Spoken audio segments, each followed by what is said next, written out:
We give them the cold declaration, updated for the current situation, and we give them 24 hours to respond, identify themselves, and either request formal authorization to be in our space or withdraw. And if they don't respond? Holt asked.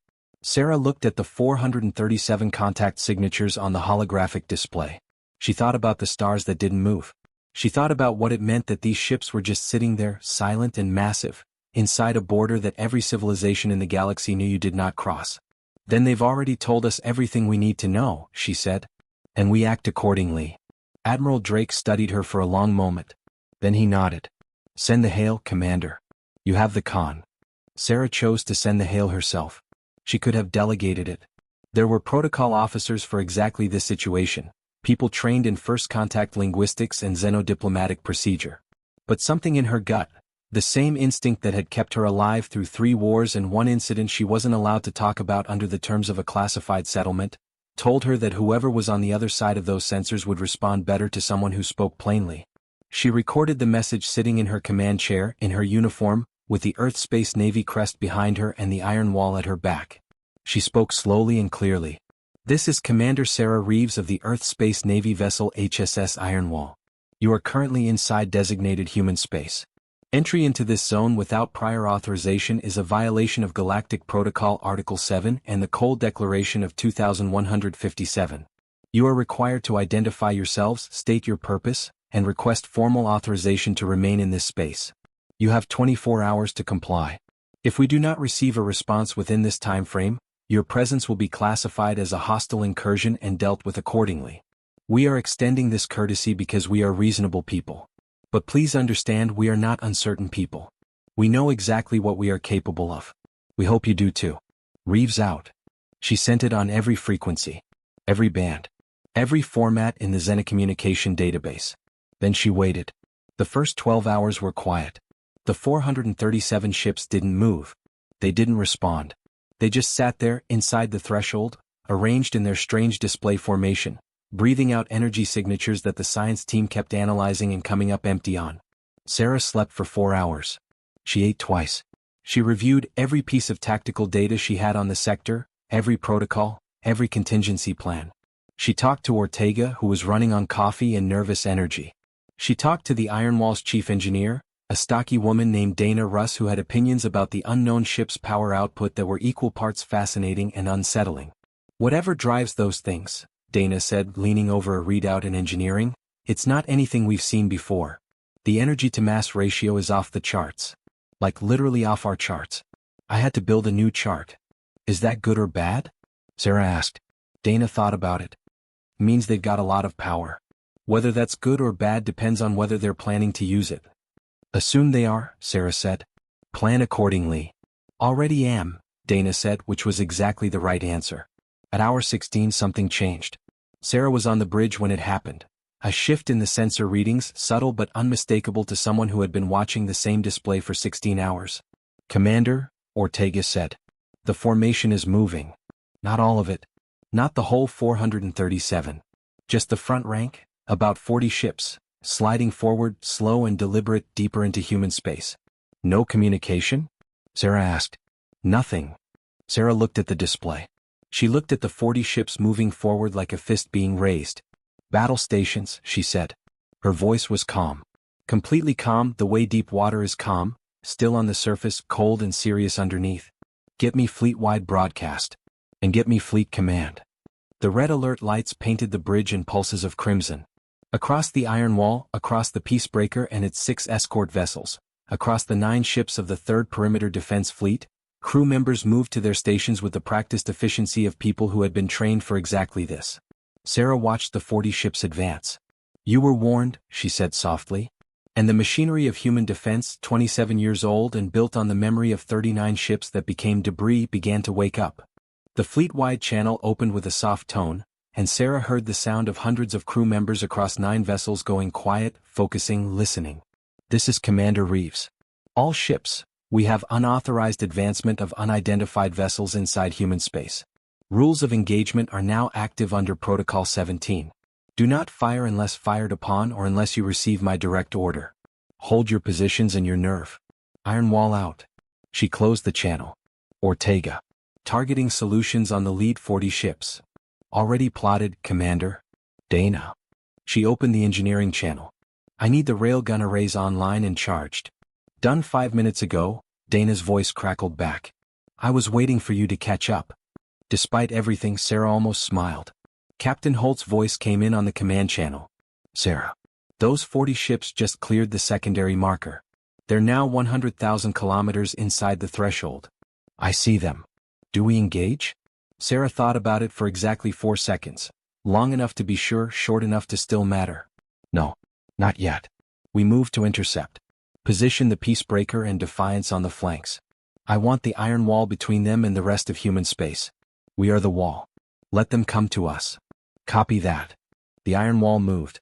20 kilometers of reinforced titanium alloy hull, 12 railgun arrays, 48 missile tubes, and a crew of 3,200 souls, sliding through space like a thought that has decided to become a fist. The unknown ship saw them coming. And stopped. They've halted, Ortega said, surprise bleeding into his voice despite his best efforts. Of course they have, Sarah said. They wanted to see what we do. Now they know. She opened the hail channel again. This is Commander Reeves. You have advanced past the secondary marker without authorization. You are now in direct violation of Protocol 17 and subject to military response. I am giving you one final opportunity to stop your advance, identify yourselves and state your purpose. You have 30 minutes. After that, we will consider your presence an active act of war and respond as such. This is your last warning. Reeves out. She leaned back in her command chair. Now, she said, we wait again. They didn't have to wait 30 minutes. At minute 11, the communication array lit up like a sunrise. Commander. Ortega sat up straight, his voice cracking for the first time since she'd known him. We're receiving a signal. From the lead ship. It's coming in on all frequencies simultaneously. Broadband burst transmission. On screen. The main view screen shifted. For a moment, there was nothing but static, thick, layered, crawling static like the signal was being filtered through something dense and complex. Then, slowly it resolved. A face. Or something like a face. The being on the screen was tall, Sarah could tell even though it was seated. Its body was covered in smooth, dark armor that looked grown rather than manufactured, like it had been shaped by biology rather than industry. Its skin, or what was visible of its skin, the face, the hands, was a deep, burnished copper, and its eyes were the color of old gold, wide and pupilless and deeply unsettling in the way that things with no pupils were always unsettling. It had a mouth, thin and horizontal, and a structure to its face that was almost human, almost, in a way that was somehow more disturbing than if it had been completely alien. It spoke. The sound that came out was layered, multiple tones at once, like a chord played by a human voice, low and resonant and clearly structured as language even if the language was incomprehensible. Dr. Park was already working, her fingers flying over her translation console on the horizon. Give me a minute, she said over the channel. You have 11, Sarah told her. That's how much time is left on my warning. Appreciated, Elaine said, which was either sarcasm or genuine, Sarah couldn't tell. On the screen the alien continued speaking. It was not rushed. It was not agitated. It spoke with the measured cadence of someone who was accustomed to being listened to. Sarah watched it speak and she watched its golden eyes, and she felt something she had not felt in a very long time, a genuine uncertainty. Not fear. Uncertainty. She didn't know what this being was. She didn't know what it wanted. She didn't know if the expression on its face was calm or contemptuous or something else entirely that had no human name. But she knew one thing for certain. It had crossed her border. And that, she understood perfectly. I've got something, Elaine said at minute 17. Her voice was careful. It's rough, very rough. This language is unlike anything in the database, but the grammatical structure shares some features with Vreth formal. I think I can give you the general shape of what it said. Go ahead, Sarah said. It said, and again this is approximate, it said something like. Elaine paused, and in the pause Sarah could hear the scientist choosing her words. We are the Kethvar. We have observed your territory for many cycles. We have come to assess the claim you have placed upon this region of space. Whether that claim is valid will be determined by us. You are small. Your resistance is noted. It is not yet relevant. Silence on the bridge. Then Ortega said very quietly, did they just say our resistance is not yet relevant? That's the rough translation, yes, Elaine said. Sarah looked at the main view screen. The alien, the Kethvar, had finished speaking and was now simply watching, those gold, pupilless eyes fixed on the camera with an expression that was either patience or the alien equivalent of waiting to see what the small thing would do. Sarah stood up. She walked to the center of the bridge, to the main transmission node, and she looked directly into the camera. Directly at those gold eyes. "Dr. Park," she said. "I need you to translate this as precisely as possible. Every word. Don't soften it." "Understood," Elaine said. Sarah spoke. "My name is Commander Sarah Reeves. I represent the Earth Space Navy and the people of the Human Concordat. You have entered our space without permission. You have been warned twice. You have described our resistance as not yet relevant. I want to address that specific point because I think there may be a misunderstanding." She paused. "We are not resisting. We haven't started yet. What you see right now, 9 ships sitting still waiting, is not humanity defending itself. This is humanity being patient. This is humanity extending the courtesy of a warning to people who crossed a line they were told not to cross. The things we do when we stop being patient look very different from this." She let that land. "I will say what I said before one final time so that there is no ambiguity. You are in human space without authorization. You have 27 minutes before that authorization expires permanently, and your presence here becomes something I cannot and will not negotiate. Identify yourselves to my satisfaction, state your purpose, and request formal permission to be in this space. Or turn your ships around and go back the way you came." She looked directly into the camera, directly at those gold eyes. "There is no third option." She cut the transmission. "That should keep them busy," she said, and went back to her chair. Elaine Park, aboard the HSS Horizon, was not thinking about diplomacy. She was thinking about the language. The Kethvar's communication pattern was unlike anything she had catalogued in 20 years of xenolinguistic research. Most alien languages, when you stripped them down to their bones, had certain universal features. A way of marking time, a way of marking self versus other, a way of marking certainty versus uncertainty. These were not cultural inventions. They were cognitive necessities. Any species complex enough to develop language needed these features to function. The Kethvar language had all of those things.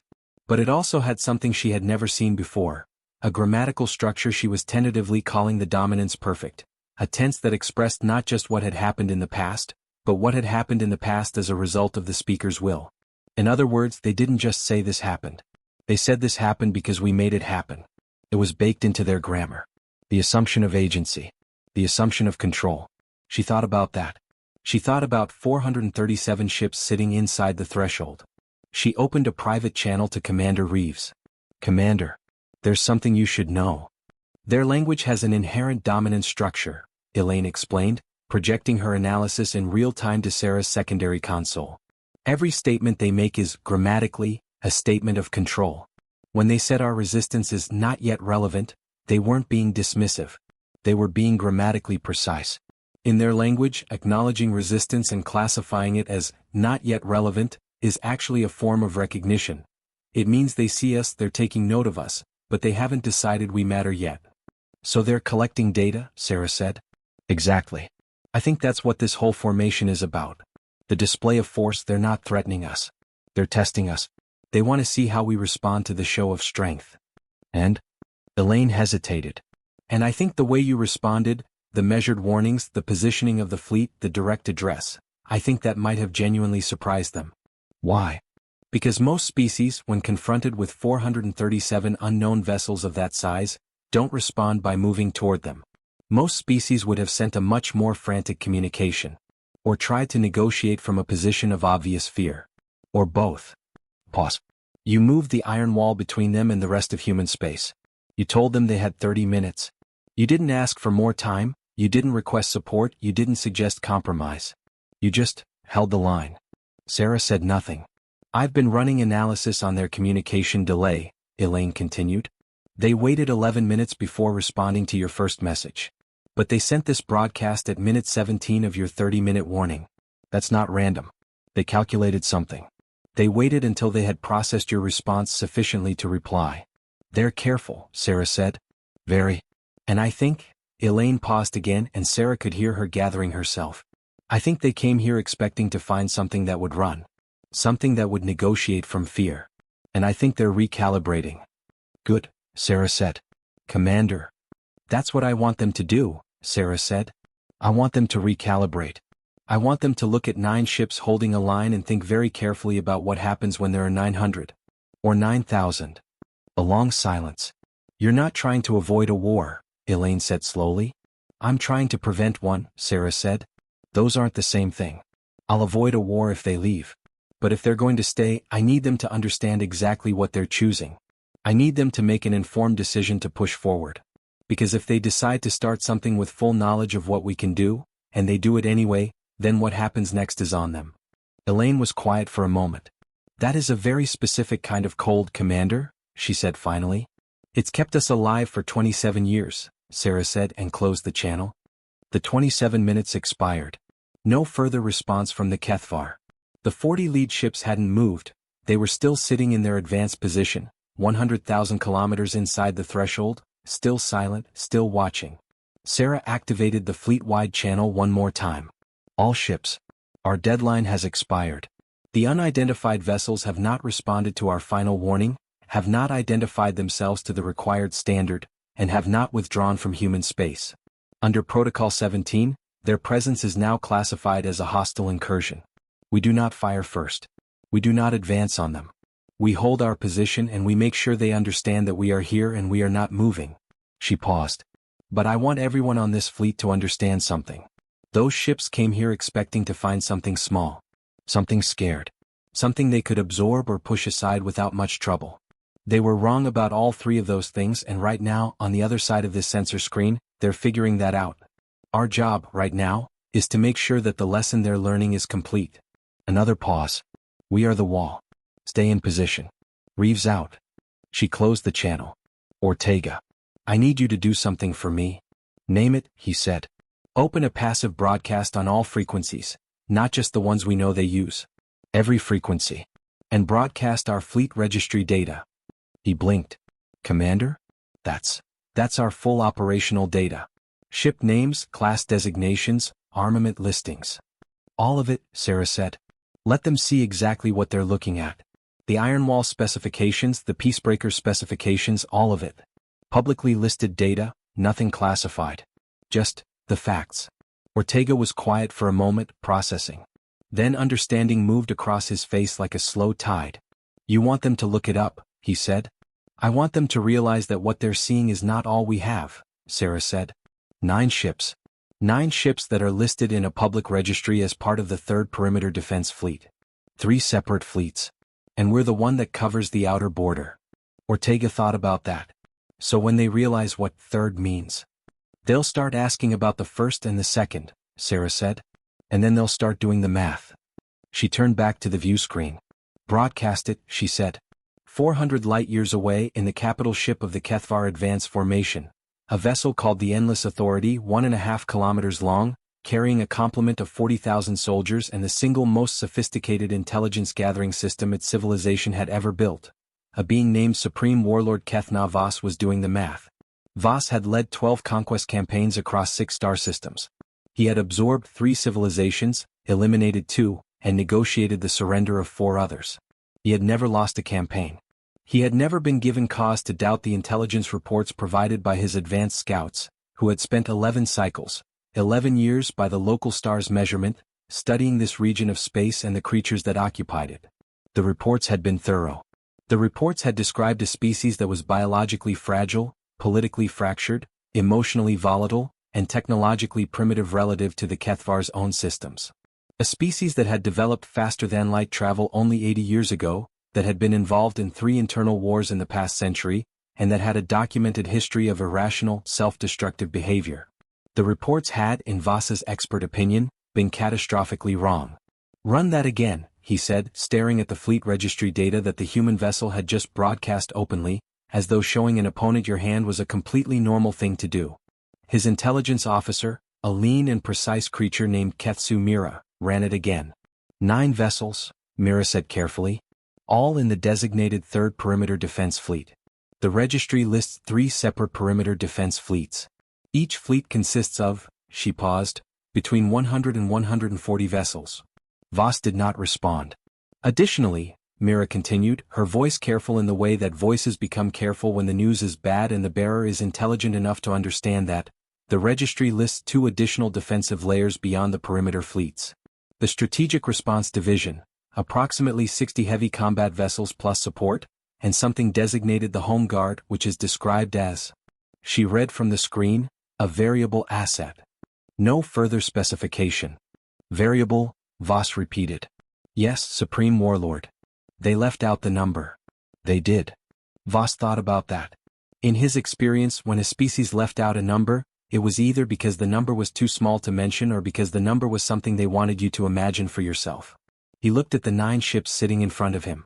9 ships that had not moved. 9 ships that had received his fleet's advance formation.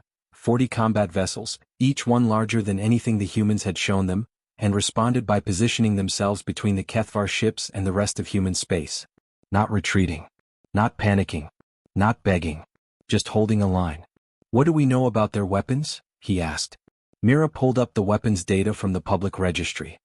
The HSS Ironwall, that's the vessel commanded by the one called Reeves, is listed as carrying 12 railgun arrays, 48 missile tubes, and what they designate as Class 7 energy projectors. The energy projectors are, she paused again, not detailed in the public registry. Of course they're not, Voss said. He looked at the view screen where the iron wall sat in the blackness of space, vast and still and patient. He thought about the woman called Reeves and the word she had said, you see right now is not humanity defending itself. This is humanity being patient. He had fought many wars. He had faced many enemies. None of them had ever said that to him. None of them had ever made him feel, sitting in his command chair on the bridge of the endless authority, like he might be the smaller thing in this equation. Pull the advance formation back to the primary formation line, he said. Mira blinked. In 11 years of serving under Voss, she had never heard that order. Supreme Warlord? The 40 ships. Pull them back. I want them back in formation, not advanced. But that will look like. It will look like what it is, Voss said. A tactical reassessment. He kept his eyes on the iron wall. We are not ready. We came here expecting something that was not what we found. We pull back. We observe.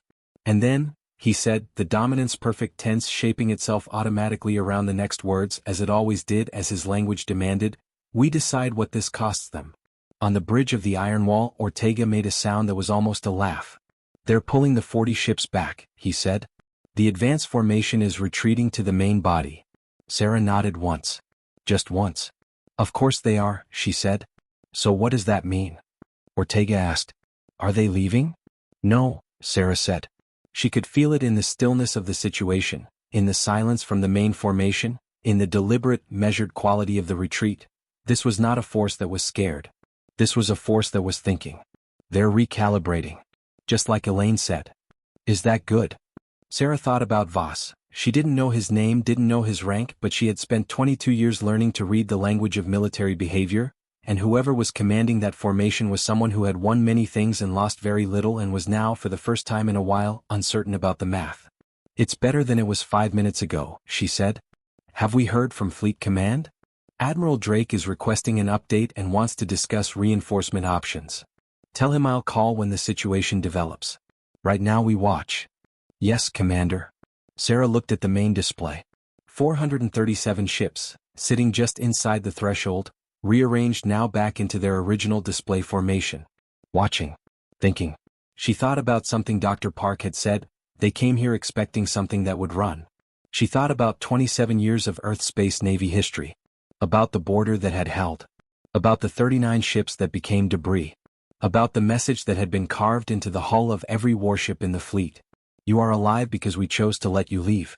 She thought about the fact that somewhere on Earth, right now, children were in school learning the Cole Declaration as a historical fact.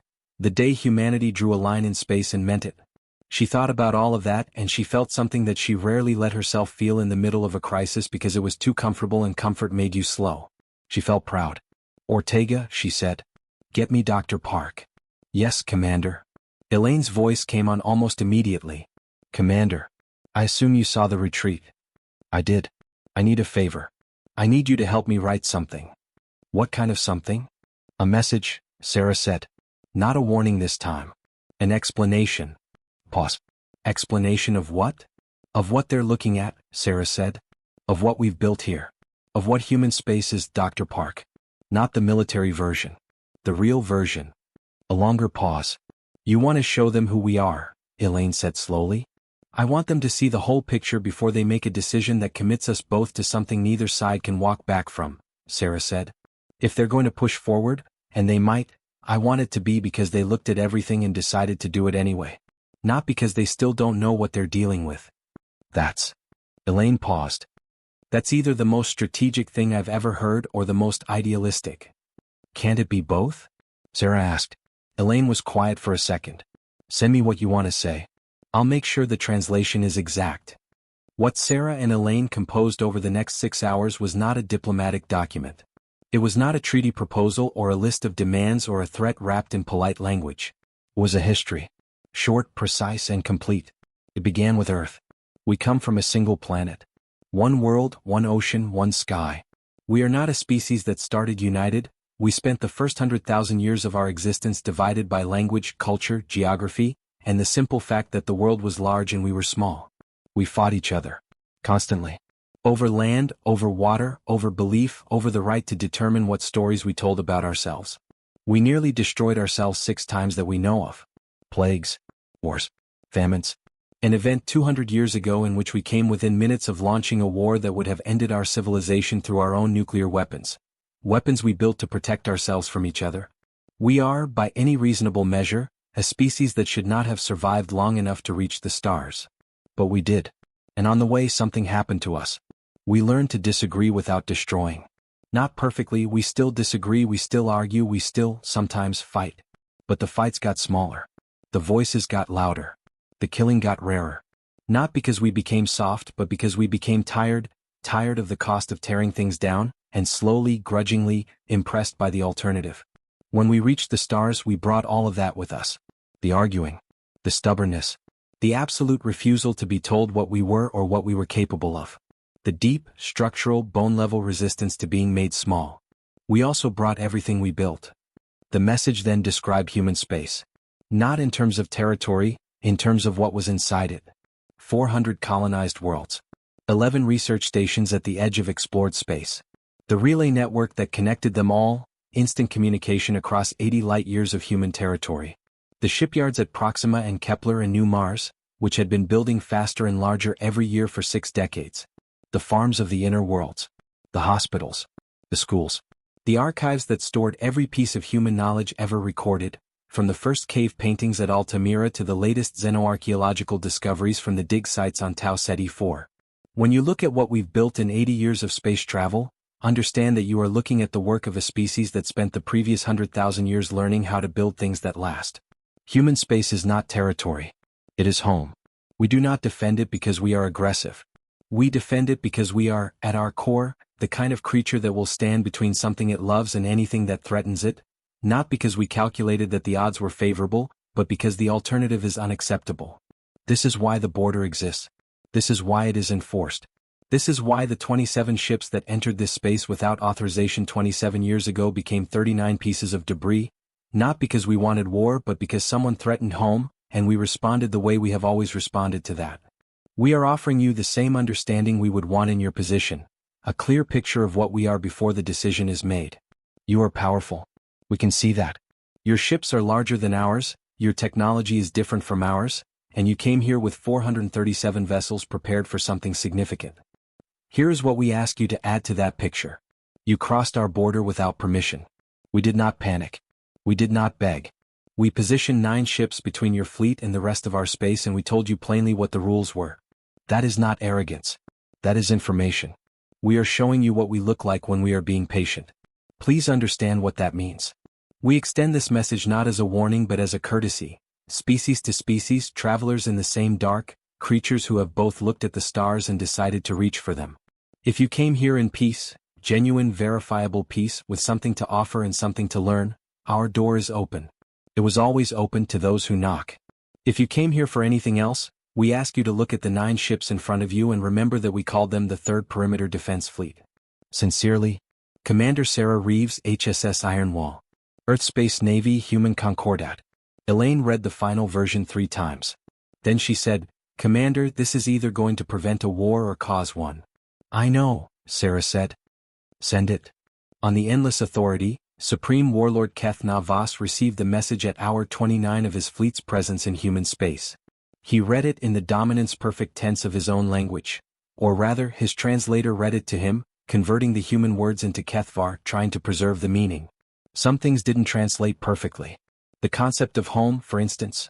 The Kethvar had territory, they had colonies, they had holdings and assets and conquests.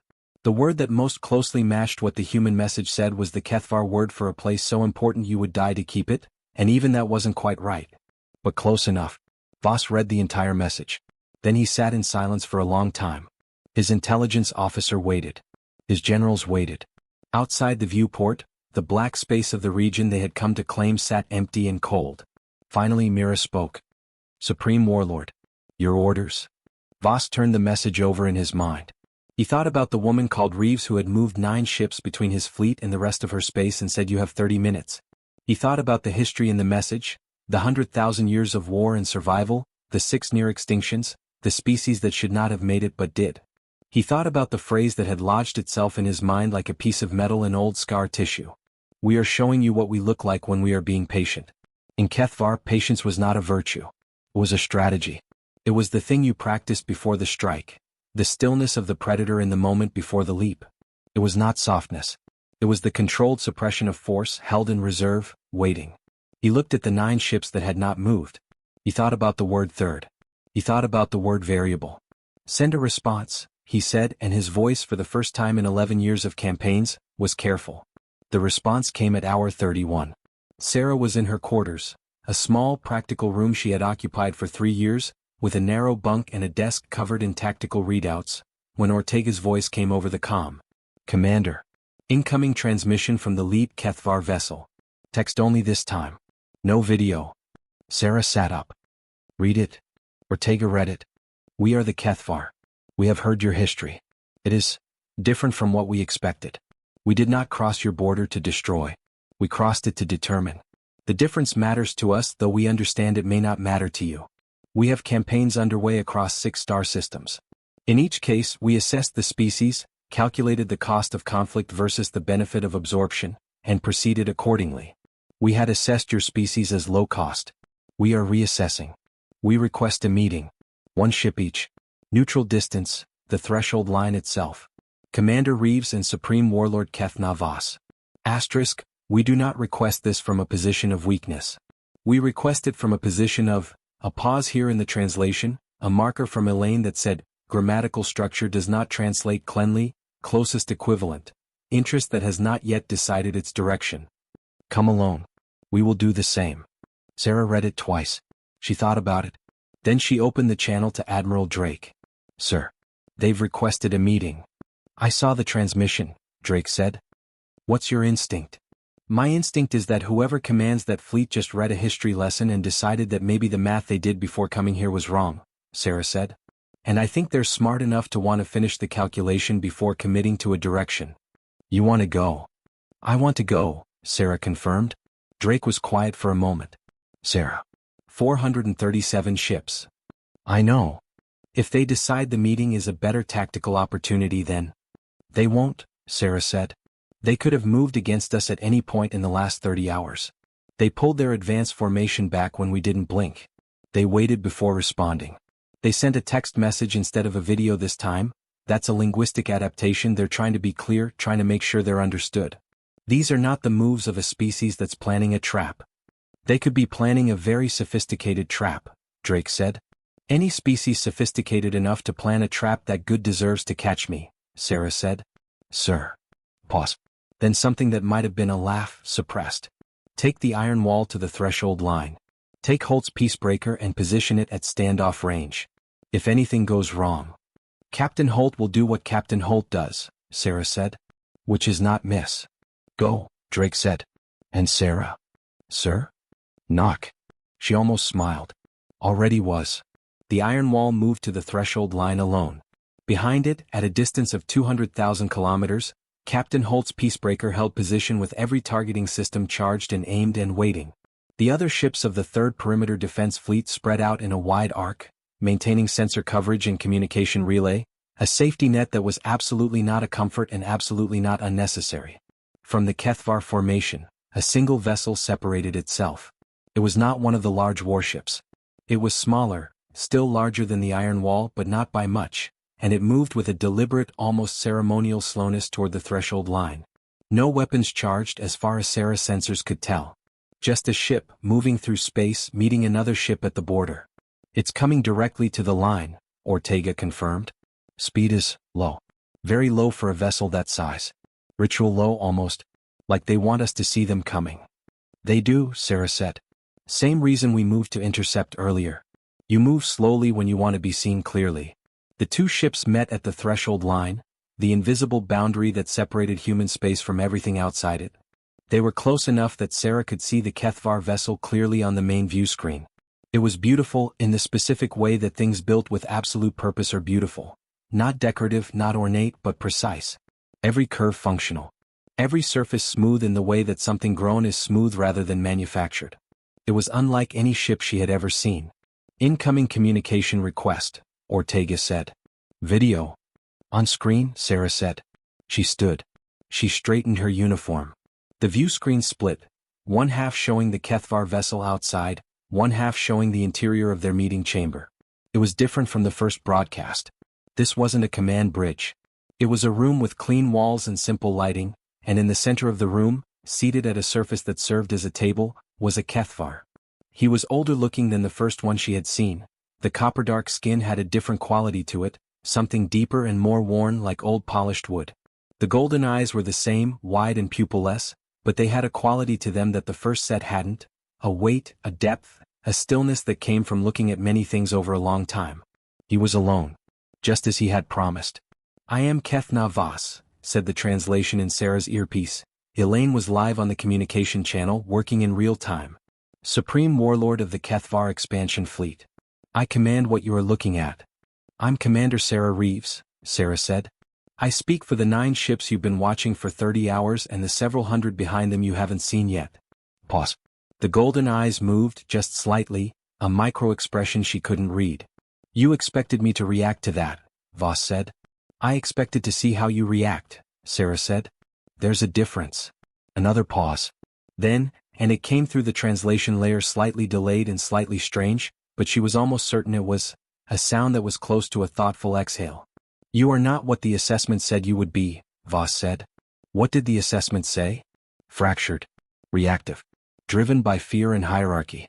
A species that could be presented with sufficient force and would calculate the cost of resistance against the cost of submission and choose submission. Sarah nodded slowly. That's a reasonable assessment of a lot of species. It is how the Kethvar have approached every expansion for 400 years, Voss said. We assess. We calculate. We present. They submit or they resist briefly and are absorbed. It is efficient. And we didn't do that.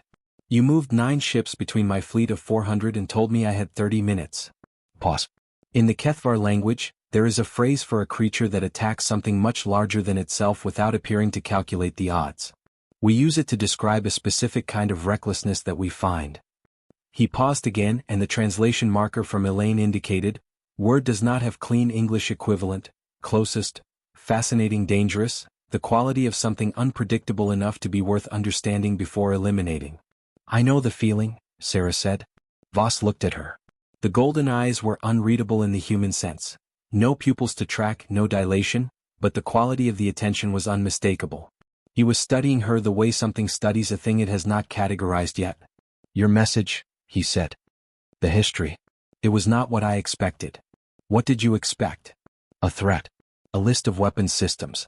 A territorial claim expressed in terms of force. Pause. I have received many such messages. They are all the same. You send a history of your people. I wanted you to understand what you were looking at, Sarah said. I do not understand it, Voss said. That is why I am here. He leaned forward slightly. Your species nearly destroyed itself 6 times.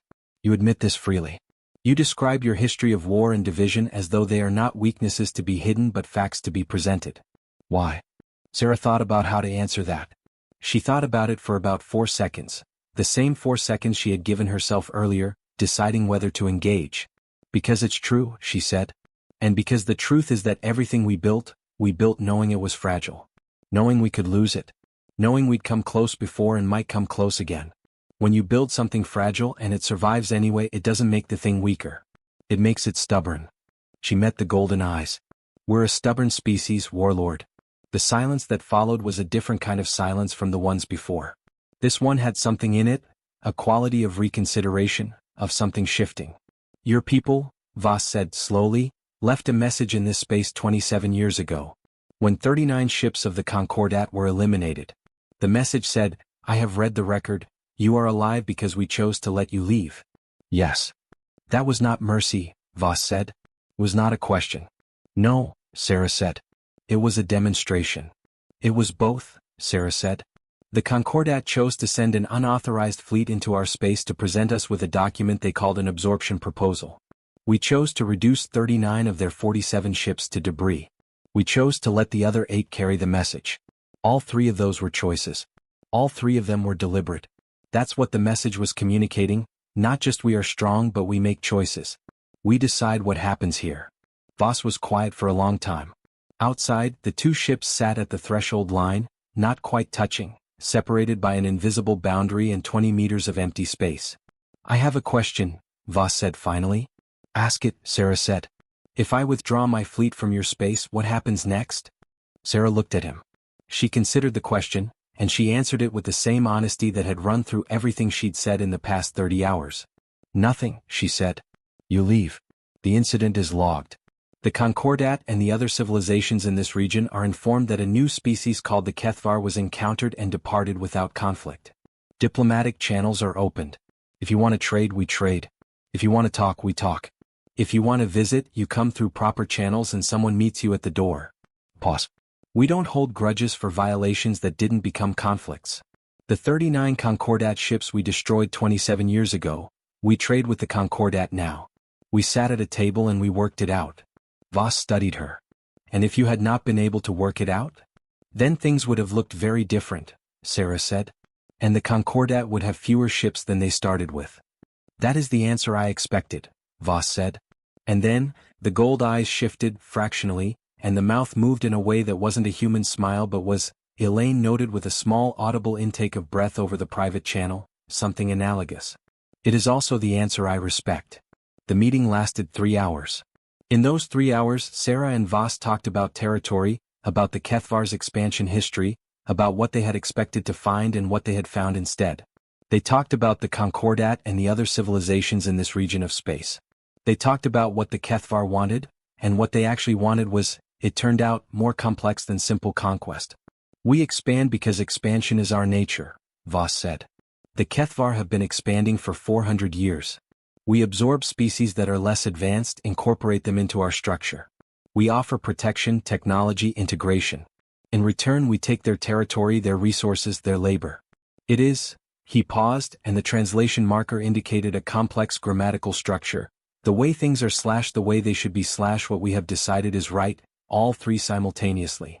You've decided it's right, Sarah said. We have done it for 400 years, Voss said. When you do something for 400 years without encountering meaningful resistance, you start to think it's how the universe works, Sarah said. He looked at her. Yes. That's a dangerous assumption, Sarah said. We know. We made it too. About each other before we stopped fighting ourselves long enough to look outward. The most powerful country on our world once assumed that its power meant its judgment was correct. That what it wanted was automatically valid because it had the force to take it. That lasted a few centuries before the rest of us got tired of it and pushed back hard enough to change the equation. She paused. The universe doesn't care how long you've been doing something. It only cares about what happens when you hit something that doesn't move. Voss was quiet. In your 6 other star systems, Sarah said carefully, the species you've absorbed. What happened to them? They continue, Voss said. Under Kethvar administration. They maintain cultural practices, language, some degree of self-governance at the local level. They contribute to the expansion. They are, he paused and the translation marker again, incorporated, made part, no longer separate. Do they have a choice? Sarah asked. The golden eyes held hers. No, Voss said. That's the problem, Sarah said simply. Not just for us, though it is absolutely a problem for us, but for you. When you incorporate species that have no choice, you don't get their best. You get their compliance. And there's a difference between what a species does when it's compelled and what it does when it's committed. She glanced at the tactical display behind her, thought about the 3,200 souls on the iron wall, every one of them a volunteer. The people on this ship are here because they want to be. Because they believe in what we're defending. You cannot manufacture that. And it has a combat effectiveness multiplier that no weapon system can replicate. Voss looked at the view screen. His golden eyes moved over the surface of the iron wall visible in his viewport. You are telling me, he said slowly, that the reason 9 ships can hold a line against 400 is not technology. It's part of it, Sarah said honestly. But the technology is made by people who care about what they're protecting. And operated by people who understand why. Yes, that's what I'm telling you. A long silence. Then Voss said something that Elaine translated as, statement in dominance perfect tense, meaning approximately, I have caused this understanding to exist in myself by my own will. In other words, I see it now. I cannot absorb your species, Voss said. It was not a concession. It was a calculation, spoken plainly in the way that a species accustomed to winning says something when it realizes a thing cannot be won in the expected way. No, Sarah agreed. The assessment was flawed. The species we modeled was not the species we found. That happens, Sarah said. The question is what you do with the new information. Another silence. Voss's large, expressive hands, copper-dark, multi-jointed, rested flat on the table. I will withdraw the fleet, he said finally. Sarah let out a breath she had not entirely realized she'd been holding. I will report to the Kethvar Expansion Council that this region of space contains a species not suitable for standard absorption protocol and that further campaigns in this direction will require new strategies. He paused. They will not be pleased with this report. They'll get over it, Sarah said. The closest thing to a smile again. I believe they will need to. Warlord, Sarah said. One more thing. Yes. The 6 other systems. The species you've absorbed. I'm not going to tell you what to do with them, that's not my space, not my authority. But you said something important today. When you do something for 400 years without encountering resistance, you assume it's how the universe works. She held his gaze. The universe is bigger than 400 years. And we're not the only species that doesn't move. Voss considered this for a very long time. Then he said very carefully, that is a thought I will carry. Good, Sarah said. That's all I'm asking. The Kethvar fleet began its withdrawal at hour 34. It was slow, deliberate, and organized, a fleet of 437 ships backing out of human space the way they had come in, which said something about the quality of their discipline. No scrambling. No disorder. Just a massive formation executing a commanded withdrawal with the kind of precision that made it clear this was a species that knew how to move. Sarah watched them go from the observation deck of the iron wall, hands on the railing in the same position she'd been in when this started. Ortega stood beside her. They're clearing the threshold, he said. I see them. Commander. He hesitated. How did you know they would back down? I didn't, Sarah said. He looked at her. What? I didn't know, she said simply. I knew that holding the line was correct. I knew that sending the history was the right thing to do. I knew that meeting Voss was worth doing. But every one of those was a calculated risk. Any one of them could have gone differently. But you acted like you were sure, Ortega said. I acted like I had made a decision and I was committed to it, Sarah said. That's not the same as being sure. That's what command looks like, James. Not certainty, commitment. She looked out at the last of the Kethvar ships crossing back over the threshold. The moment you wait for certainty before you move, you've already lost. The universe doesn't offer certainty. It offers information and consequence. Ortega was quiet for a moment. And if they had pushed through, he said. If they'd called the bluff? It wasn't a bluff, Sarah said. We had 9 ships ready to engage 400. It would have been, she paused, extremely costly. For everyone. But we would have fought. She turned to look at him. That's not bravery, Lieutenant. That's just math. They had more ships. We had more reason. In my experience, reason tends to win on a long enough timeline. Ortega looked at her. That is a very specific kind of crazy, he said. Probably, Sarah agreed, and she almost smiled, and the last of the Kethvar ships crossed the threshold and went home. The Kethvar did not go quietly into the dark. They went thinking. Supreme Warlord Kethna Voss sat in his command chair aboard the Endless Authority as the fleet made the 20-hour journey back to the edge of their own mapped space, and he did something he had rarely done in 11 years of campaigns. He wrote. Not a military report. Not a tactical assessment. He wrote, in the dense, many-tone script of the Kethvar formal language, something closer to a personal record. A log of the encounter, in his own words, without the cleaned-up precision of official reporting. He wrote about the 9 ships that hadn't moved. He wrote about the woman called Reeves and her clear eyes and her committed voice and the 3,200 souls behind her who were there because they wanted to be. He wrote about the message, the history of a species that had nearly destroyed itself 6 times and built the stars into a home anyway. He wrote about a phrase that had lodged itself in him like something alive. We are showing you what we look like when we are being patient. He wrote, at the very end, a section that he knew would be controversial, that he knew would face resistance from the Expansion Council and from the generals and from the entire 400-year tradition of Kethvar expansion philosophy. He wrote, we have operated, for 4 centuries, under an assumption that power is singular. That the species with the larger ships, the more sophisticated weapons, the longer history of conquest, is the species with the correct claim to decide what happens in a given space. This is what we told ourselves. This is what our history told us was true. The humans did not argue with this assumption directly. They did something more effective, they ignored it. They acted as though the assumption simply did not apply to them. As though the equation we used to calculate the value of resistance versus submission was a tool designed for someone else. I have been thinking about why that is. The most obvious answer is that they are powerful. And they are. But that is not complete. The Hrethkal were powerful, we absorbed them. The Savan Collective was powerful, we absorbed them. Power alone has never been sufficient to resist the Kethvar. The difference, I believe, is this: the humans do not fight to win. They fight because the alternative is unacceptable. These are not the same motivation and they do not produce the same result. A species that fights to win can be shown that it cannot win and will consider alternatives. A species that fights because the alternative is unacceptable cannot be shown this, because for them, the calculation is not about victory and defeat. It is about cost. And the cost of surrender is, for them, higher than the cost of destruction.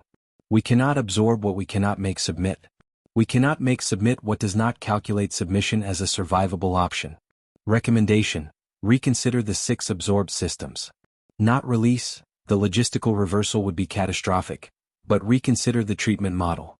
A species given choice may produce more than a species given compulsion. This is what the human commander told me and I believe she was correct. And regarding human space, leave it alone.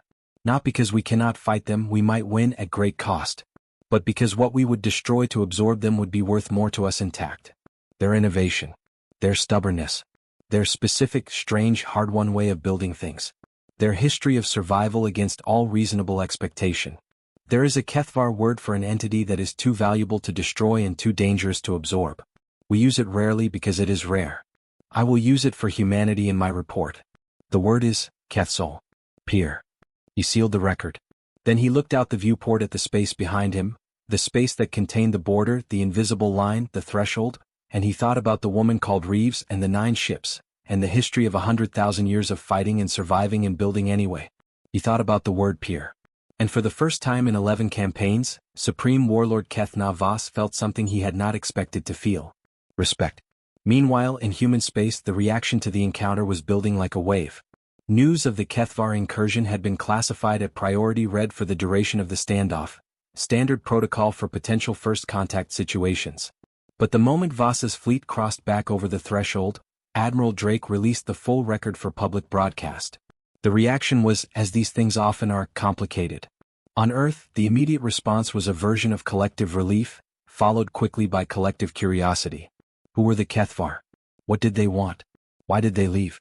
The story of 9 ships holding a line against 437 broke across every news channel on the planet simultaneously, and with it came the recording, the full, unedited record of every communication, including the meeting between Sarah and Voss. People watched it. All of it. The warnings, the history message, the 3-hour meeting, the moment when Voss said, in his layered, chordal language, "I will withdraw the fleet." The response to that was something humans do that no amount of data could fully predict and no alien intelligence ever fully anticipated. They made it a story. Not a military briefing. Not a political event. A story. A story about a woman on a ship at the edge of human space who looked at 437 unknown ships and didn't blink. A story about the things she said, the things we do when we stop being patient look very different from this, and what it meant, and what it said about who humanity had become in the centuries since the first cave paintings and the first wars and the first time one human being looked at another human being and decided that the other was worth protecting.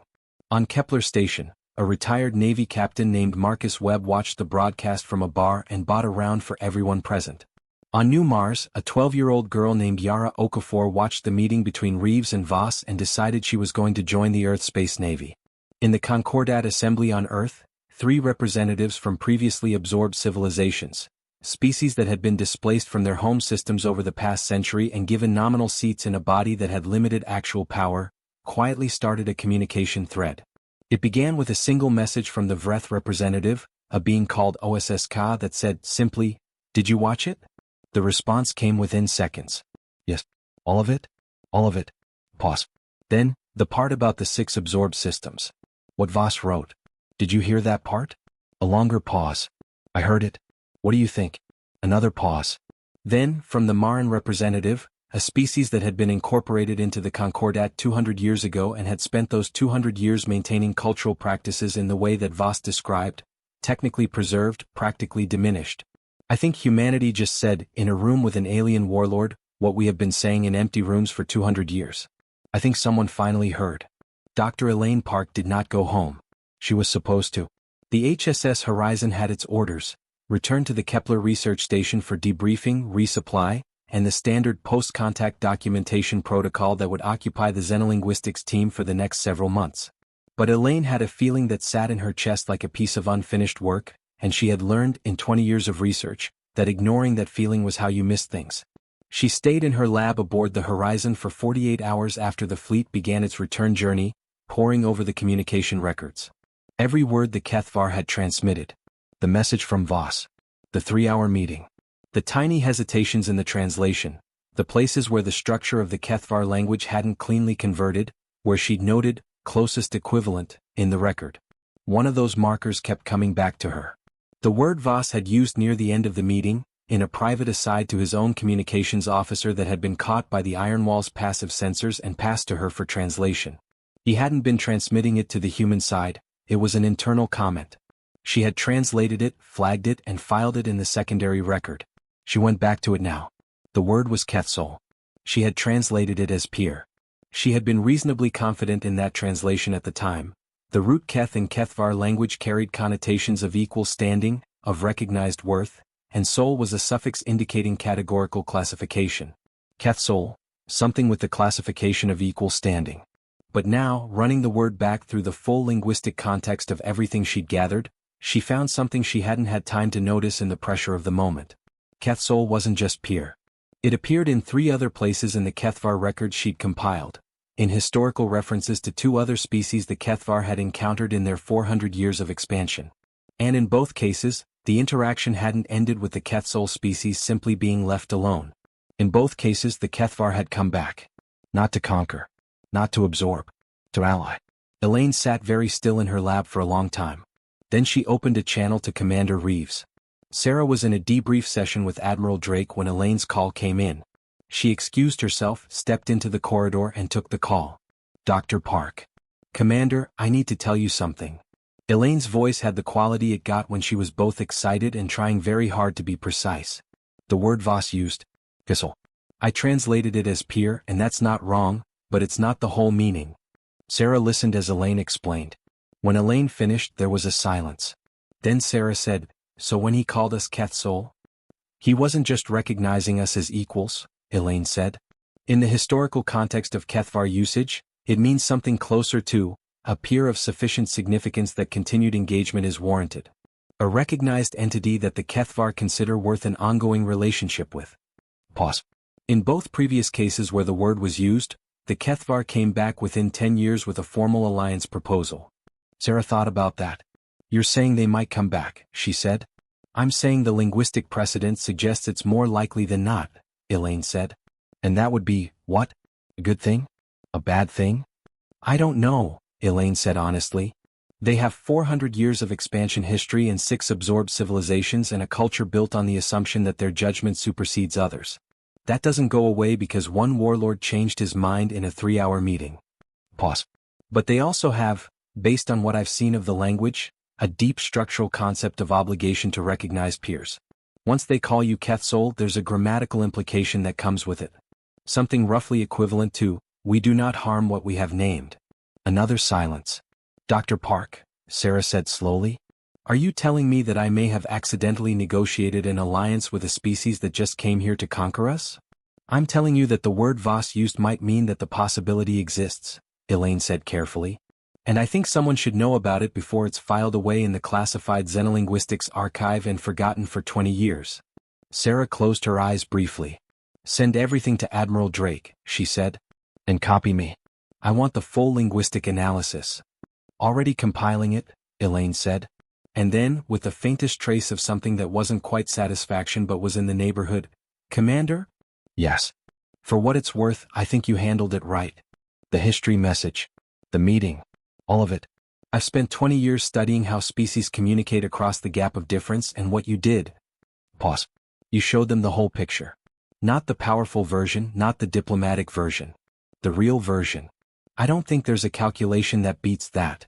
Sarah stood in the corridor of the iron wall, surrounded by the soft hum of a ship in transit, the muffled sounds of crew going about their work, the whole normal living texture of a vessel that had just spent 34 hours at the edge of a war. Thank you, Elaine, she said. Dr. Park, Elaine corrected gently. And for the first time since the sensor contact in Grid Sector 77 Alpha, Sarah laughed. The Kethvar encounter became the most significant diplomatic event in the history of the human Concordat. Not because of what happened. One unauthorized fleet, 34 hours, a withdrawal. Compared to some of the things in Earth's history, it was almost tidy. It became significant because of what it set in motion. 2 weeks after the encounter, the Vreth Collective, one of the 11 civilizations in the Galactic Concordat, and one of the oldest alien allies humanity had, sent an official communication to the Human Concordat Assembly. The communication referenced the public record of the Kethvar encounter, specifically the portion of Voss's personal record that had been released, with his consent, through the new diplomatic channel that Sarah had established before the fleet withdrew, regarding the 6 absorbed systems and the question of choice versus compulsion. The Vreth communication was brief and carefully worded. It said, in essence, we have been watching. We have been listening. We have been, for a long time, afraid to say what we are about to say. We are saying it now because someone with more ships than us said it first, and we are embarrassed that it took that for us to speak. What followed was a detailed account of 3 civilizations that had been absorbed by various members of the Galactic Concordat over the past 4 centuries, not by force, but by economic pressure, legal maneuvering, and the slow, careful erosion of self-governance that looks like negotiation until it's too late to be anything else. The message asked, not demanded, not threatened, asked, that the Human Concordat's Assembly consider raising these cases in the next Galactic Concordat session. The Assembly debated it for 3 days. Then they agreed. The case was brought to the Galactic Concordat session the following month, in the vast circular chamber on the station designated Concordat Hub Sigma, orbiting a star that belonged to no one, neutral space, meeting space. Sarah was not there. She was back on the iron wall, back on patrol, back on the border that breathed. But Ortega watched the broadcast from the bridge and he sent her a message. Commander. You should see this. She watched it later in her quarters on a small screen alone. The Concordat session was already in progress when she started watching. The Vreth representative was speaking, a small, elegant being with 4 arms and a voice like layered bells, and what it was saying was changing the geometry of the room in real time. The representatives of the 3 civilizations in question were in the chamber, given speaking rights for the first time in the history of the Concordat session. The representatives of the 2 Concordat members who had absorbed them were sitting very still, and their stillness had the quality of things caught in a light they hadn't expected. And in the back of the chamber, in the observers section, sat 3 figures in Kethvar diplomatic attire, the first Kethvar representatives ever to attend a Galactic Concordat session, present under a preliminary diplomatic access agreement that Sarah had drafted on a napkin during the last hour of her meeting with Voss and that a team of lawyers had spent 2 weeks turning into something enforceable. They sat in the back and they watched, and their gold eyes moved over the chamber with careful attention. Sarah watched Voss's representatives watch a room full of civilizations reckon, slowly and uncomfortably, with the question of what they had accepted and what they had ignored and what they would do about it now that someone had said the quiet part out loud. She thought about the Vreth message. We are saying it now because someone with more ships than us said it first, and we are embarrassed that it took that for us to speak. She thought about what she had said to Voss. The universe is bigger than 400 years. She thought about the 12-year-old girl somewhere on New Mars who had apparently told her parents she was going to join the Navy, and the story had somehow gotten into the news, and now the girl, her name was Yara, and she had braids and enormous serious eyes and a gap-toothed smile in the photo, was briefly the face of everything this had set in motion. Sarah looked at Yara's photo on her small screen for a long time. Then she looked at the Kethvar observers in the back of the chamber. Then she looked at the three civilizations speaking for themselves, in an official Concordat session for the first time. She thought about something that had no name in the language of military protocol or tactical assessment. Something that lived in the space between the calculated risk and the outcome you hadn't entirely expected. Something that felt, in the most private and undefended part of a person, like the reason you showed up. She closed the screen. She went back to work. 6 months after the Kethvar encounter, Sarah Reeves was called to Earth. She had not been to Earth in 4 years. The Iron Wall had been on continuous border patrol for 3 of those years, and before that she had been at the Proxima shipyard overseeing the upgrades to the railgun arrays that had been part of the reason, in her private calculation, that Voss had pulled back. Not the only reason. Maybe not even the primary reason. But a reason. Earth was the way it always was when she came back. Overwhelming. Not in a bad way. In the way that things are when they are completely, densely, irreducibly themselves. The sky was blue-gray over the North Atlantic. The air smelled like salt and coming rain. New Geneva, where the human Concordat assembly sat, was a city of clean lines and glass and old mountains in the background that had been there before any of it, had watched the whole civilization rise around them and stayed mountains throughout. She was there for a hearing. Technically. The Concordat Assembly's Committee on External Relations had requested her presence to provide testimony on the Kethvar encounter and its diplomatic implications. In practice, she was there because Admiral Drake had said, "Sarah, go to Earth, let them look at you, shake some hands, give the committee what they need, and then come home. This is political weather. You just have to stand in it for a few days without getting wet." She stood in it. The committee was what committees always were. A collection of elected and appointed representatives with varying degrees of genuine interest in the subject matter and varying degrees of awareness that they were witnessing something historically significant. Some of them understood it. Some of them were thinking about the next election. A few of them were clearly just grateful that nothing had exploded. Sarah answered their questions clearly and completely and with no editorializing, which was what was required.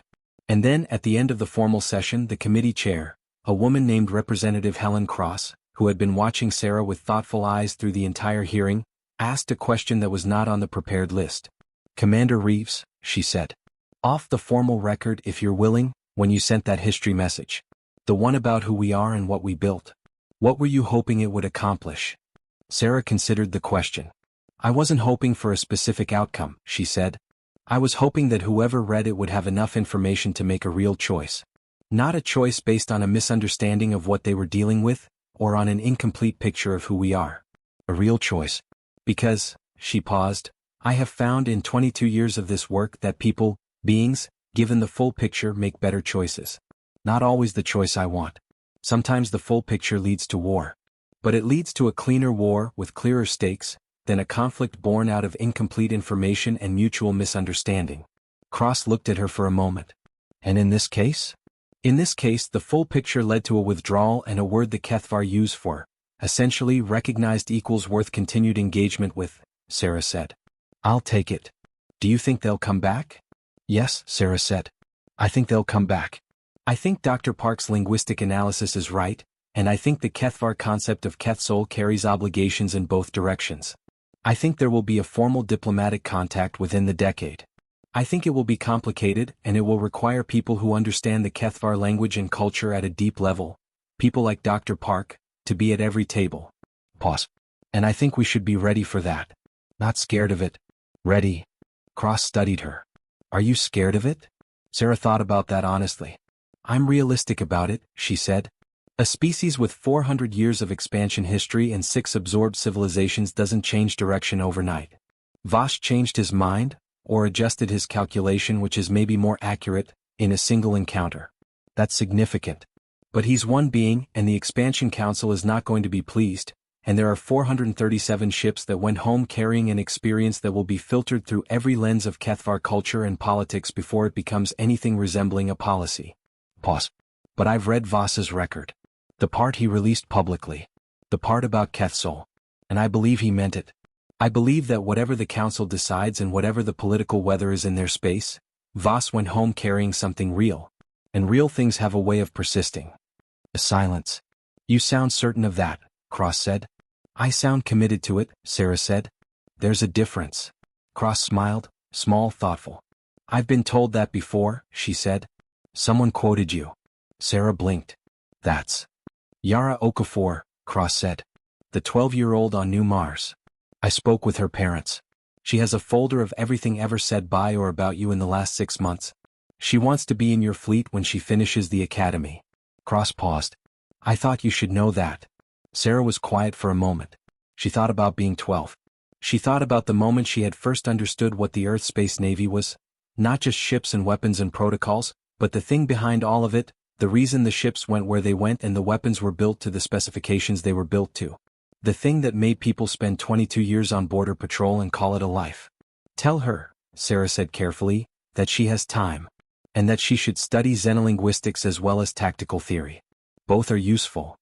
Cross raised an eyebrow. Both. This job isn't just about holding lines, Sarah said. It's about making sure the lines are understood. She had one more thing to do in New Geneva.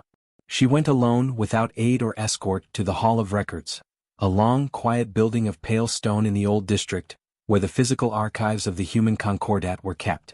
Not the digital archives, which held everything anyone had ever recorded since the invention of data storage.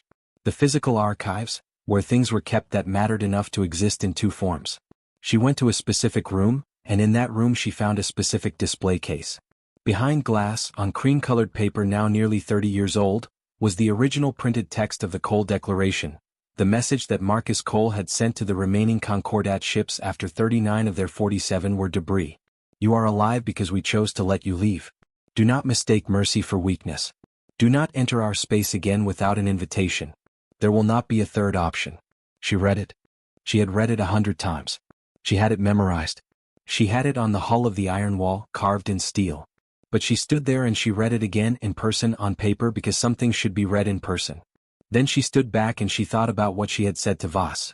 We don't hold grudges for violations that didn't become conflicts. She thought about the distance between Cole's message and her own. 30 years.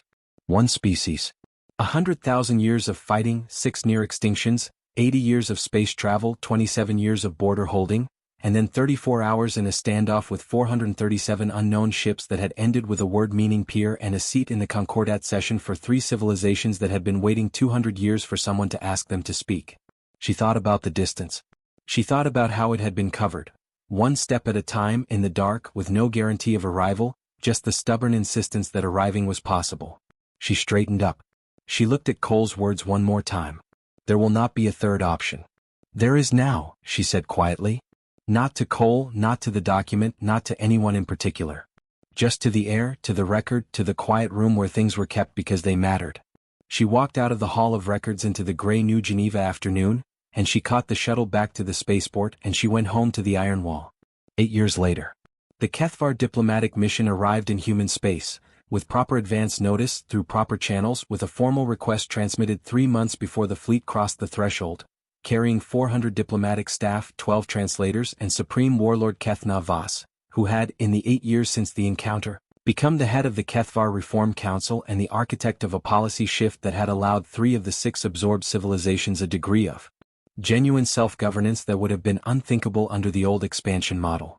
The mission was met at the threshold by the HSS Iron Wall. Sarah Reeves, now Fleet Admiral Sarah Reeves, stood at the same viewport where she had watched the Kethvar fleet withdraw 8 years ago, and she watched them arrive. Behind her, a young woman with braids and enormous serious eyes and long brown fingers that were, at this exact moment, gripping a stylus slightly too tightly, stood at the communications console. Her name was Ensign Yara Okafor. She was 20 years old. She had graduated top of her class at the academy. She had specifically requested assignment to the Iron Wall and specifically requested the Xenocommunication Station, and she had, in the 3 months since her assignment, proven herself to be precisely as good as her application had suggested she was. She was also, at this moment, trying very hard not to let Fleet Admiral Sarah Reeves see that her hands were shaking. Ensign Okafor, Sarah said without turning around. Admiral, Yara said. Open a channel to the lead Kethvar vessel. Yes, ma'am. Yara's hands moved on the console. The hand stopped shaking. Channel open. Sarah turned to face the view screen. The face that appeared was older than the one she remembered. 8 years of politics and reform and the particular weight of trying to change a 400-year tradition had put more of the wornwood quality into the copper-dark skin. The golden eyes were the same though. The same weight, the same depth. Fleet Admiral Reeves, said Voss's translator. You still have the same ship. She still has the same hull, Sarah said. We've upgraded the inside considerably. The closest thing to a smile. I would expect nothing less. Pause. You received our formal request. We did. Welcome to human space, Warlord Voss. You've been invited. She let that land for just a beat. It's been a while. 8 years, Voss said. I considered coming sooner. The council required persuasion. I imagine, Sarah said. How much? 8 years' worth, he said. And the smile was more definite this time, more legible, more practiced, which meant more comfortable. 8 years of being the being who dealt with humans had left its mark on his face. Then we'll make it worth the wait, Sarah said.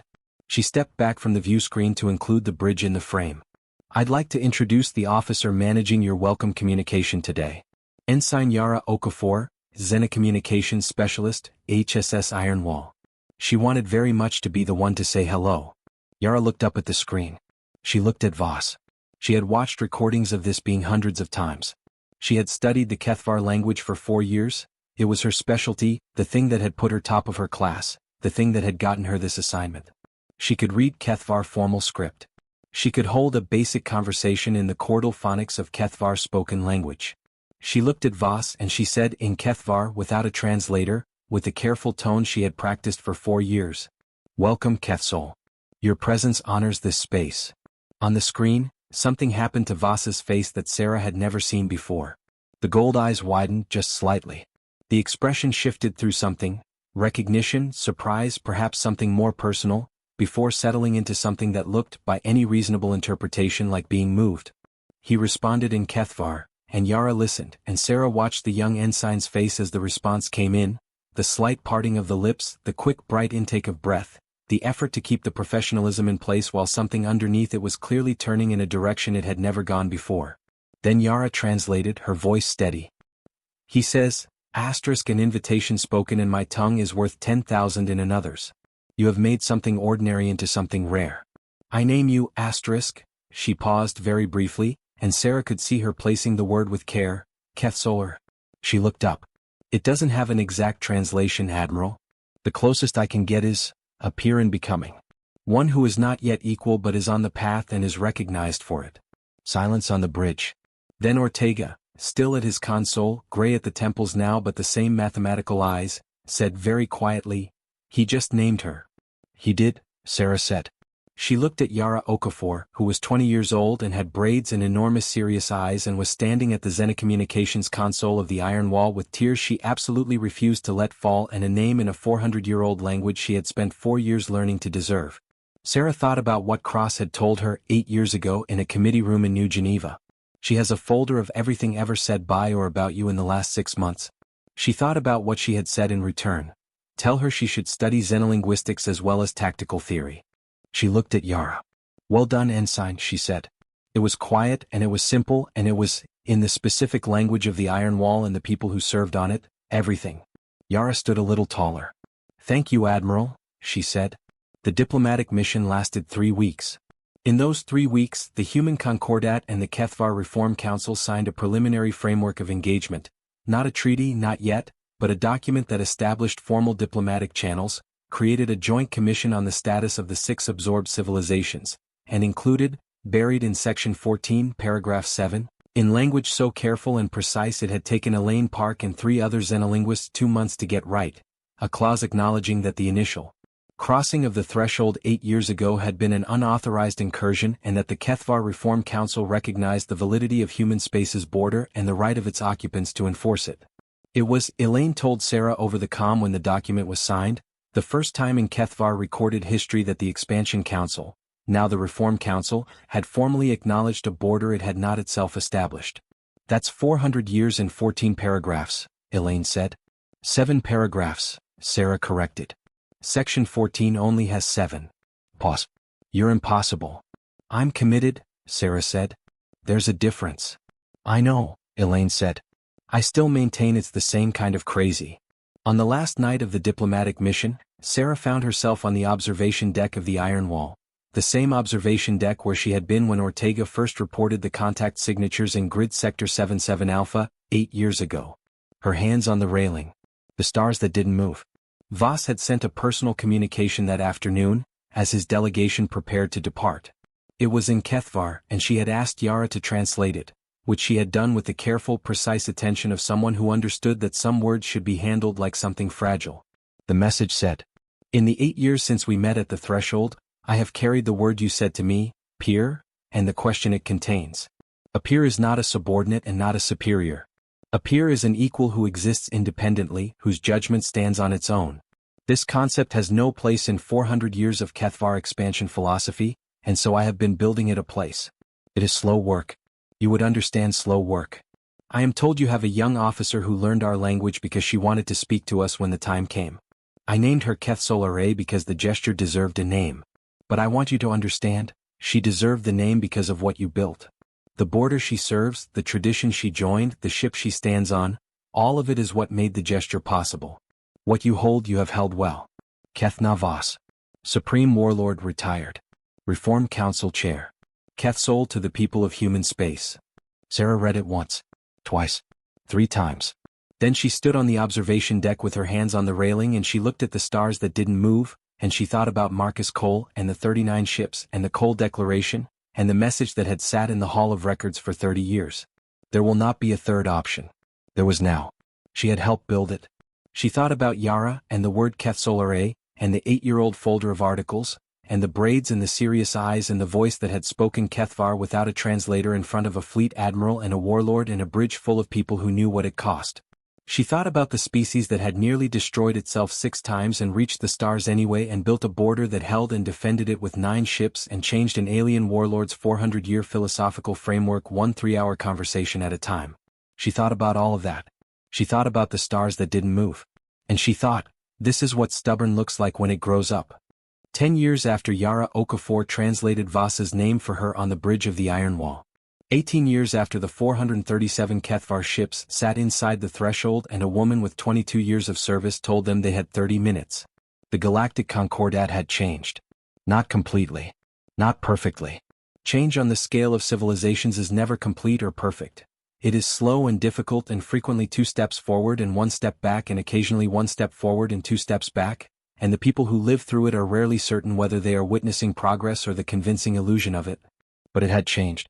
The 3 civilizations whose cases had been raised by the Vreth representative 18 years ago, 3 species that had been nominally absorbed and effectively diminished over 2 centuries of Concordat membership, had, through a process that took 12 years and 7 major Concordat sessions and the work of more diplomats and lawyers and xenolinguists than Sarah could count, achieved a status called sovereign partner. Not fully independent.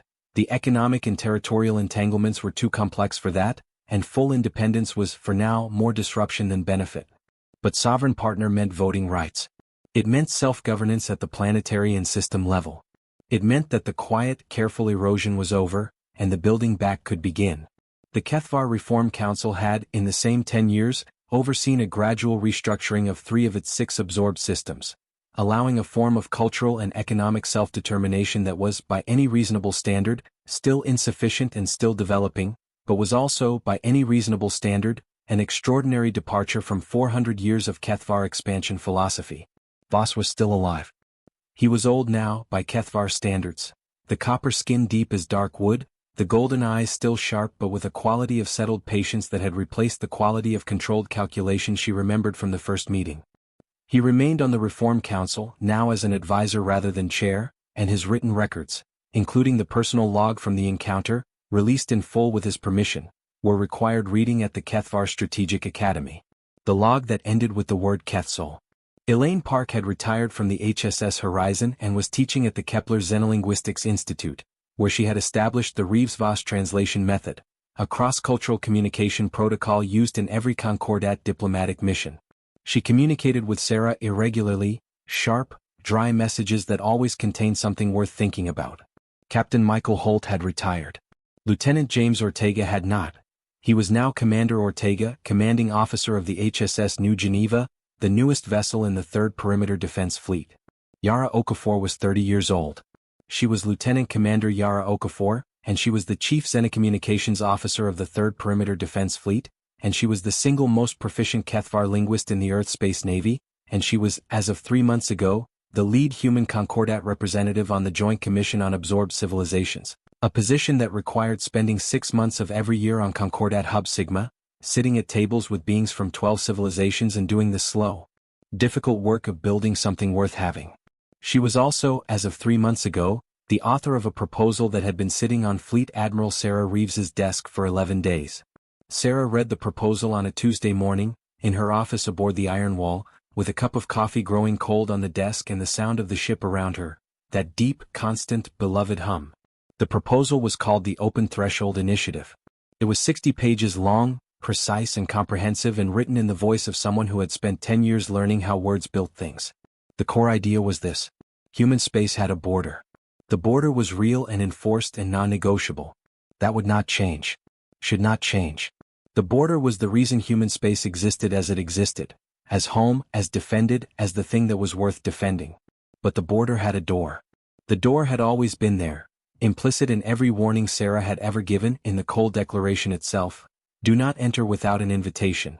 Which meant, with an invitation, enter. Which meant there was a door. There had always been a door. The Open Threshold Initiative proposed formalizing the door. Not opening it indiscriminately. Not making entry easy. But creating a clear, documented, publicly available protocol for any civilization, known or newly encountered, to request entry into human space through proper channels. A process with requirements, with review, with conditions. A process that said, you are welcome here if you come right. Come right. The proposal included an annex written by Voss, now titled simply Advisor Voss in Kethvar Reform Council Records, which described from the outside what the border looked like to a species encountering it for the first time. It was blunt and precise and contained the phrase, a wall without a visible door is an invitation to find the cracks. A wall with a visible door, where the conditions of entry are clear and fair, is an invitation to knock. Sarah read the whole thing. She read it twice. Then she picked up her calm. Yara, she said. Pause. Then, Admiral. I've read it.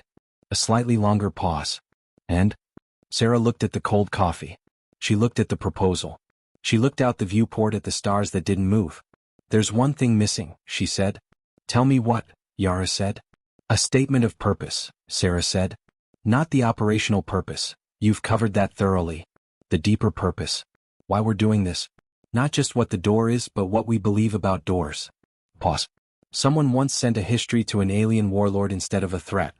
This document needs something like that. A silence that contained thought. I know what it should say, Yara said quietly. I know you do, Sarah said. Write it. Then send it back to me. Yes, Admiral. Sarah put down the comm. She stood up. She walked to the viewport. The stars that didn't move. She had stood here so many times. Watching the border. Watching the ships. Watching the slow, enormous, patient work of holding a line and explaining a line and, eventually, not instead of holding it but alongside holding it, opening it. She thought about Marcus Cole. She thought about the 39 ships. She thought about Voss's golden eyes at the threshold, 8 years into a reform that was nowhere near finished but was genuinely really actually happening. She thought about Yara at 20, saying Kethsol in a voice that didn't shake. She thought about the thing she had said to Elaine, the morning after the encounter.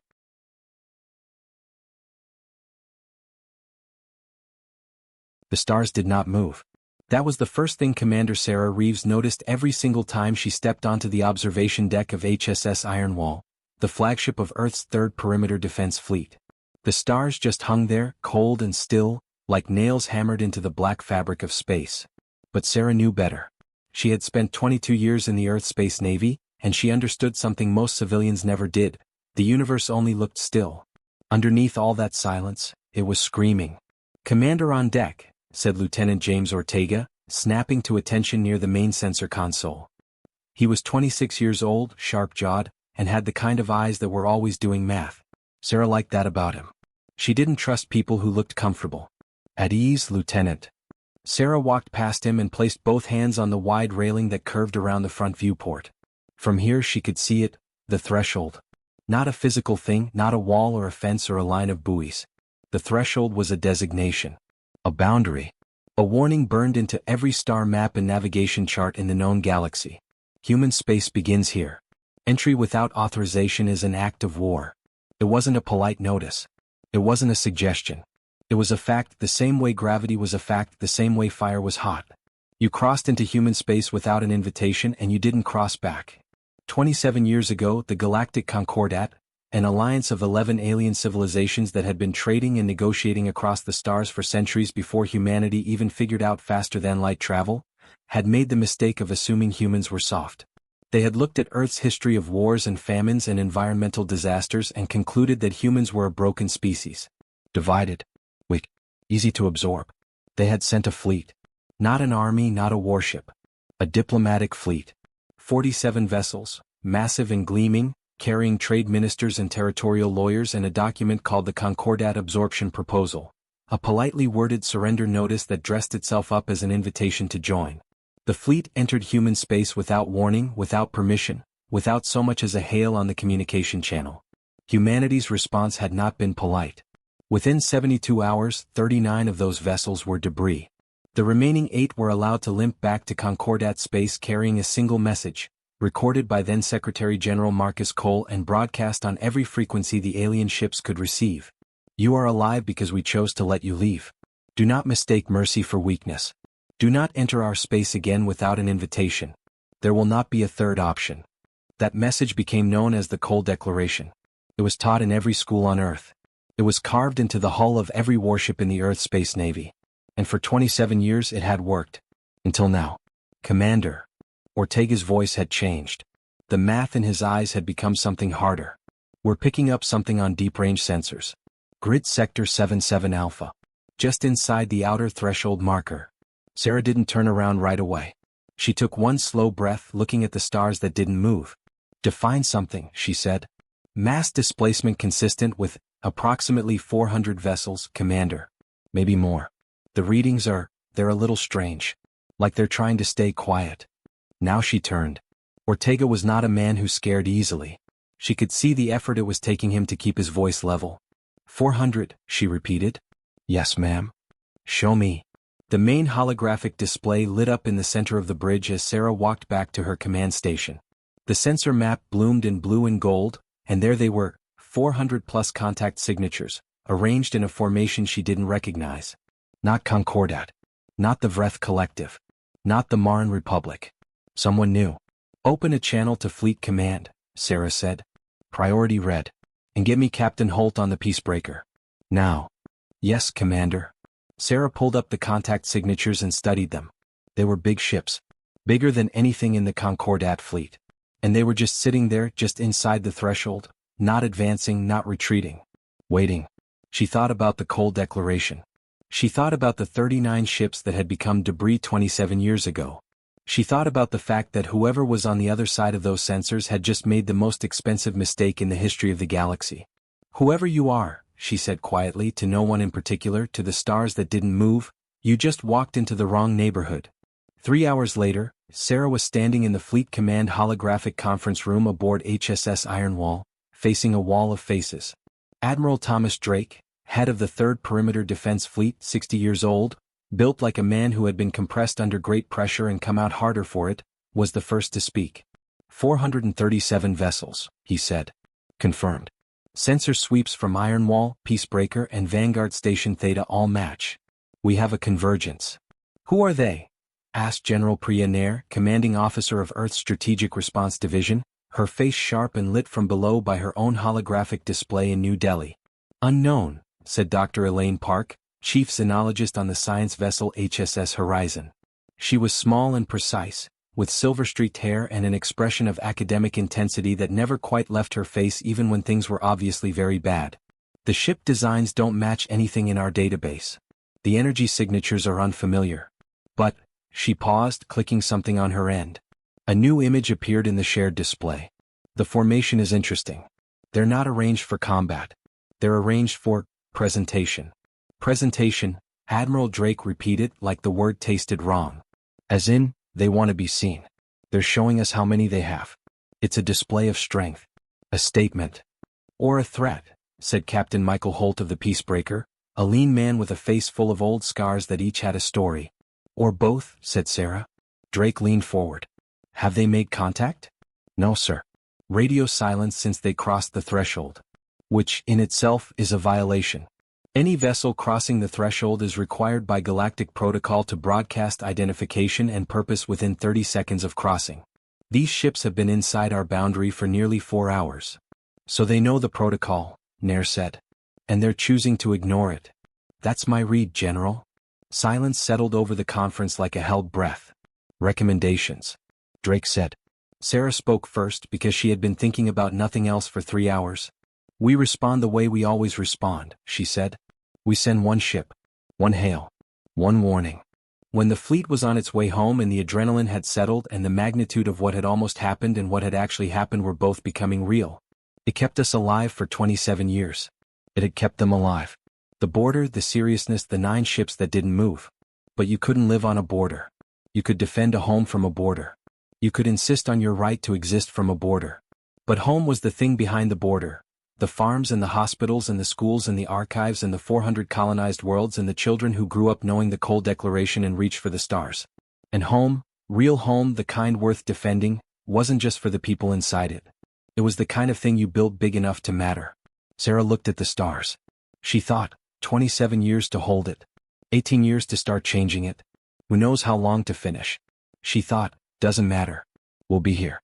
She thought, stubborn is just another word for patient enough. 3 days later, Yara's addendum arrived in Sarah's inbox. It was 1 page. It said, human space has a border. The border is real and it is enforced and it will remain so. This is not a negotiation.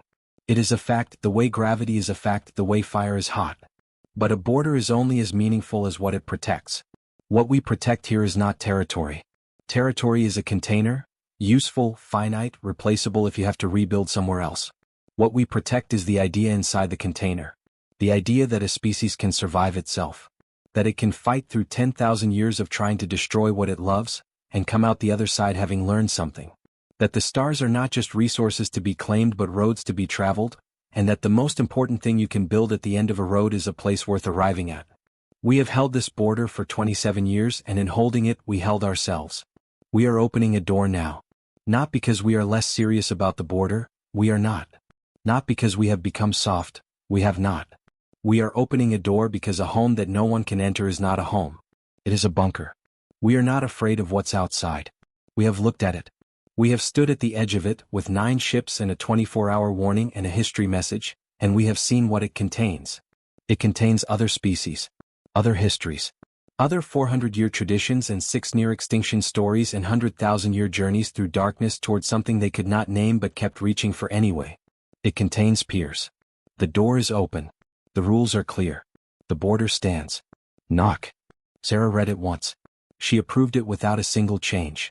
The Open Threshold Initiative was passed by the Human Concordat Assembly 14 months later, after debate, after revision, after the kind of political process that makes everything slower and, eventually, sturdier, and became the formal policy of human space.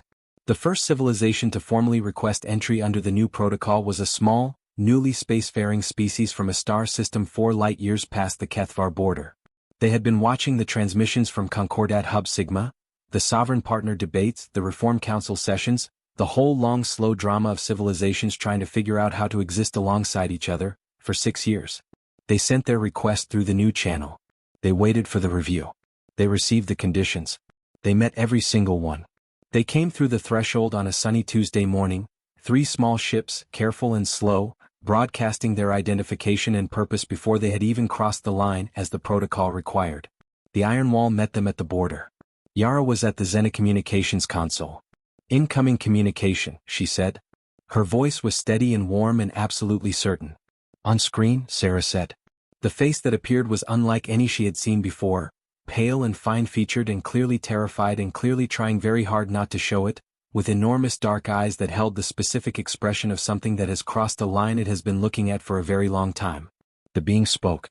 The language was unfamiliar. Yara was already working. It's similar to a language family we mapped 3 years ago, Yara said, fingers moving. I need a minute. Take 2, Sarah said. Yara worked. The being waited, dark eyes wide, holding still in the way that something holds still when it is trying to show it means no harm. Okay, Yara said. Rough translation. Very rough. But they're saying, we have watched you for 6 years.